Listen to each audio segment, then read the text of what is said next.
Everybody, this is Lowell, and we're talking about how to start a music school. And this section, we're talking about core competencies.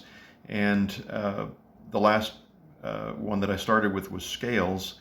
And this is kind of a subset of scales, and I call them micropatterns. And so basically, micropatterns would be like some people would call them warm-ups. I think warm-ups is kind of a misnomer. It's really, dealing with core competencies and core conditioning. These are kind of like if scales are the molecules, then these micro patterns would be the cells, or the smaller than molecules. And so basically, it's how you train students to do these small, seemingly insignificant things. But an example in piano repertoire would be Schmidt. In violin repertoire would be something like Sevchik. These are, like trill studies or finger pattern studies, or even, Galamian exercises in terms of bow technique to understand how to apply two scales.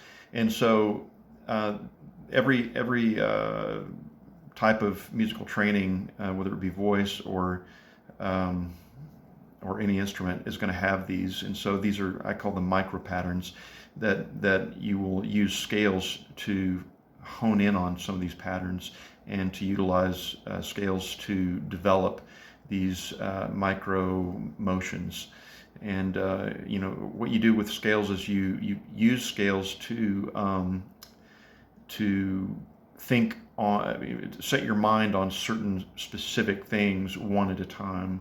And it's like spinning plates. If you've ever seen at a circus or on a video somewhere where somebody's taking a stick and got a plate on the top of the stick, and they spin that stick or spin that plate on the stick, then they go over here to another one, get another one started, and so they get several of them going, and you have to keep on going back and forth from stick to stick to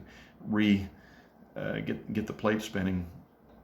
That's very similar to how practicing works with micropatterns with scales, and the combination of those two things. And so what you're doing, as I started out in the introduction of this section, is what you're trying to do is to establish in the player, in the student, these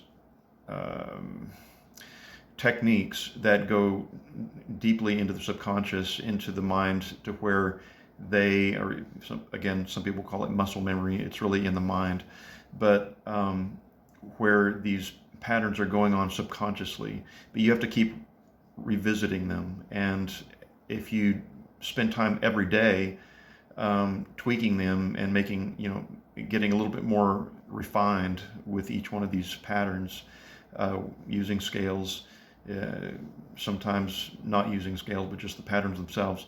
And so the combination of building them into your playing or into your singing causes you to not have to think about them when you're performing, but they're just habits. Probably the best word to say is habits. Developing, continuing to hone the habits that you establish as a player. And so these are core conditioning, core competencies that every musician, to be successful, has to develop.